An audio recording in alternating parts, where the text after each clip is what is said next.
নাহিদ এই কথা বলতে পারছে, তার মানে মূল আওয়ামী লীগ তাহলে হাসিনা দোষ কেন? হাসিনা তো নিষিদ্ধ না।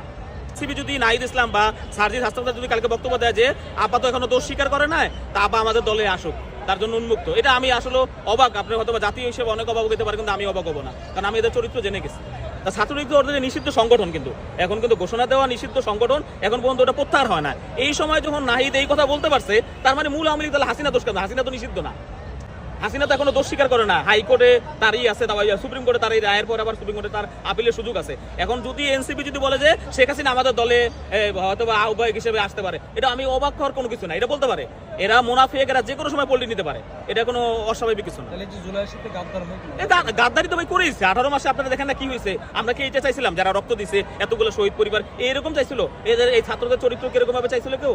আমরা কি কেউ বলছিলাম যে আমরা আহত আসছিলাম যে আমরা এরকম চাইছিলাম? আমরা চাইছিলাম একটা সুন্দর বাংলাদেশ, একটা বাংলাদেশের পরিবর্তন আসবে। অনেক স্বপ্ন ছিল আমাদের, এবং বলেন এখন আমাদের বলতে অনেক কষ্ট লাগে। এই যে ছাত্রদের বলেন, যতই যা বলেন ওরা সামনে ছিল যেভাবে ছিল, ওদের নিয়ে আমাদের অনেক আশা ছিল। একটা বড় ধরনের একটা কিছু ঘটতে যাচ্ছে, অথবা আমাদের দেশ নিয়ে বা ডিপ স্টেটের ষড়যন্ত্র, এগুলো নিয়ে বড় কিছু একটা ঘটতে যাচ্ছে, এটার একটা ইঙ্গিত পাচ্ছি। এখন আমি বলবো যে তোমরা স্পষ্টভাবে ছাত্রলীগ নাম এরকম বলছো, মূল আওয়ামী লীগও বলতে পারো, তোমরা শুধু ছাত্রলীগ না, তোমরা এখন বলতে পারো যে মূল আওয়ামী লীগের লোকজন যারা আছে তারাও আমাদের এখানে ভিড়তে পারেন। এটা আমরা আসলে মনে কিছু করবো না, দেশবাসী মনে কিছু করবো না, কারণ তোমরা যে মুনাফিক বা তোমাদের মনে এক কথা আর বাস্তবতা যে আরেকটা, এটা আমরা অত দেশবাসী এখন জেনে গেছে। এটা নিয়ে লুকোচুরি কোনো বিষয় না, তোমরা সরাসরি এখন হাসিনাকে ওয়েলকাম জানাইতে পারো, এটা নিয়ে অবাক হবো না আমরা আসলে। যে